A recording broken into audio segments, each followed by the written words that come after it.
लोग तरह तरह की बातें करते हैं कि भगवान की सेवा ऐसे नहीं ऐसे करो, लड्डू गोपाल की सेवा ऐसे नहीं ऐसे करो। इससे होता क्या है कि जो सरल और सीधे लोग हैं, साधारण लोग हैं, वो घबरा जाते हैं। वो लड्डू गोपाल की सेवा ही नहीं करना चाहते, वो भगवान की सेवा ही नहीं करना चाहते, पूजा पाठ करना ही नहीं चाहते। वो इसलिए नहीं करना चाहते, कभी हम पूजा पाठ करें और कोई गलती हो जाए और भगवान नाराज हो जाए तो क्या करेंगे। पूजा करने से डर लगने लग जाता है, भयभीत हो जाते हैं। कई लोगों से पूजा करते करते कोई गलती हो जाती है, कोई कह देता है कि अरे ये गलती कर दी आपने, ऐसे नहीं करना था, ऐसे करना था। उससे वो व्यक्ति डर जाता है कि अरे मुझसे तो बहुत बड़ी गलती हो गई, अब तो मेरे जीवन में दुख ही दुख आएगा। दोस्तों, ये प्रसंग बड़े ध्यान से सुनिएगा, यह आपके लिए है। हरे कृष्ण दोस्तों, मैं हूं अनुज शर्मा। एक बार एक राजा था। राजा के भोजन का समय था, उसका सेवक उसे भोजन करवा रहा था।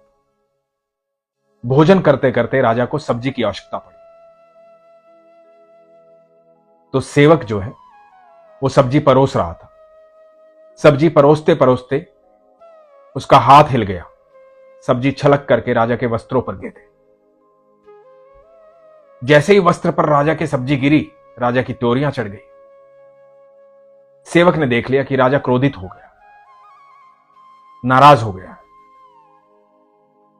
अब तो जान बच नहीं पाएगी। तो सेवक ने क्या किया, सेवक ने सारी सब्जी राजा के वस्त्रों पर डाल दी। राजा और ज्यादा क्रोधित हो गया।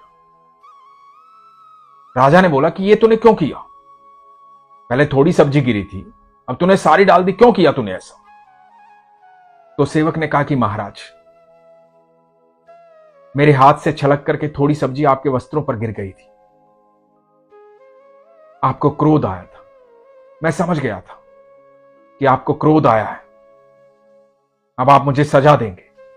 लेकिन जब लोगों को यह पता लगेगा कि राजा ने एक छोटी सी बात पर मुझे इतनी बड़ी सजा दे दी है, तो आपकी बदनामी होगी।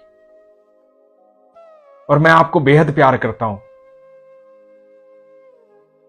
आप मेरे मालिक हैं, आप मेरे सब कुछ हैं, आपकी वजह से मेरा परिवार चलता है, आपकी वजह से मेरा जीवन यापन होता है। आपको कोई बदनाम करेगा तो मुझे अच्छा नहीं लगेगा। तो मैंने सारी सब्जी उड़ेल दी, अब कम से कम एक बड़ा कारण होगा मुझे सजा देने का। तो अब जब आप मुझे सजा देंगे तो लोग कहेंगे कि वो बेवकूफ था, उसने गलती की, उस सेवक को समझना चाहिए था, वो राजा का विरोध कर रहा था, राजा के वस्त्रों पर पूरी सब्जी डाल दी, उसका अपमान किया, ऐसे कैसे कर सकता है। राजा ने सही किया, उसे सजा दी, तो आपकी बदनामी नहीं होगी, फिर मुझे बुरा नहीं लगेगा। बस यही कारण था। जब राजा ने यह बात सुनी तो राजा मुस्कुराया, राजा खड़ा हुआ, राजा ने सेवक को गले लगाया। जब आपका प्रेम, आपका समर्पण आपकी गलती से बड़ा हो जाता है तो आपकी गलती गलती नहीं होती है। यदि आप ईश्वर से प्रेम करते हैं, आपका भाव सच्चा है, आप सरल हैं, सहज हैं, सीधे हैं, तो यकीन मानना कोई गलती गलती होती नहीं है। लोग चाहे कुछ भी कहें कि सेवा ऐसे करो या वैसे करो, ईश्वर और आपके संबंध के बीच में कोई भी नहीं आता है। वो ईश्वर और आपके बीच का संबंध है। ईश्वर आपको आपसे ज्यादा जानते हैं, आपके भाव को आपसे ज्यादा समझते हैं। इतना तो हम स्वयं अपने आप को नहीं समझते जितना ईश्वर हमें समझते हैं, क्योंकि हम उनकी रचना है। इतना प्रेम हम ईश्वर को कभी नहीं कर सकते जितना प्रेम वो हमसे करते हैं। उनका प्रेम अगाढ़ है। यदि उनके अगाढ़ प्रेम के साथ साथ हमारा विश्वास प्रगाढ़ हो जाए तो हमारे जीवन में कभी भी दुख नहीं आता, कभी भी तकलीफ नहीं आती है। हम कोई गलती करते ही नहीं है, क्योंकि गलती होती ही नहीं है। इसलिए आपकी गलतियों से बड़ा आपका विश्वास है, आपका प्रेम है। कभी घबराइए मत, किसी की बात में मत आइए। और ईश्वर और आपके बीच का जो संबंध है वो सिर्फ आपका है। उस संबंध के बीच में किसी के भी ज्ञान की आवश्यकता नहीं है। मैं हमेशा कहता हूं, कहीं से भी ज्ञान प्राप्ति की आवश्यकता नहीं है, ध्यान की आवश्यकता है। ज्ञान आपसे तर्क करवाएगा, वितर्क करवाएगा, कुतर्क करवाएगा। जब भी दो व्यक्तियों का ज्ञान बोलता है तो उसकी सीमा नहीं होती है। वो लगातार बात करते करते कब एक दूसरे का विरोध करने लग जाते हैं पता भी नहीं लगता है। लेकिन जो ध्यानी व्यक्ति होता है वो सिर्फ ध्यान करता है, उसके चेहरे पर हमेशा मुस्कुराहट होती है। वो गलती भी कर देता है तो वो जानता है कि मेरा ईश्वर जो है वो बहुत बड़े दिल का है। मुझसे गलती हो गई, मैंने क्षमा मांग ली, बस बात खत्म हो गई। उसके लिए मैं डरूं ना, घबराऊं ना, पूजा पाठ ना छोड़ दूं। गलती हो गई तो हो गई, पर मेरा प्रेम मेरी गलती से बड़ा है। यह विश्वास हमें होना चाहिए। तो कभी डरिए मत, घबराइए मत।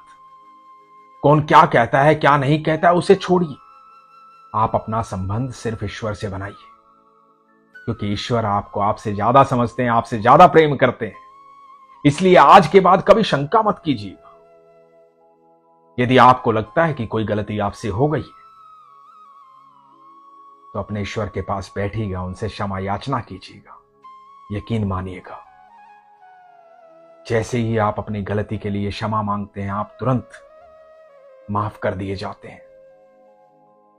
आप जो बात कभी किसी को नहीं बता सकते वो आप ईश्वर को बता सकते हैं, क्योंकि साधारण लोग आपको जज करेंगे, आपके अंदर खामियां निकालेंगे, आपको अलग अलग तरह की सलाह देंगे। लेकिन ईश्वर आपको जज नहीं करेंगे, ना खामियां निकालेंगे, ना सलाह देंगे। आपके अंदर ऐसा भाव उत्पन्न करेंगे कि आप अपने आप सही मार्ग पर चलने लगेंगे। आपकी बुद्धि इस तरह से अपना काम करना शुरू करेगी कि आपको लगेगा कि ज्ञान आपको पहले नहीं था। ईश्वर ने आपको नई राह दिखाई है।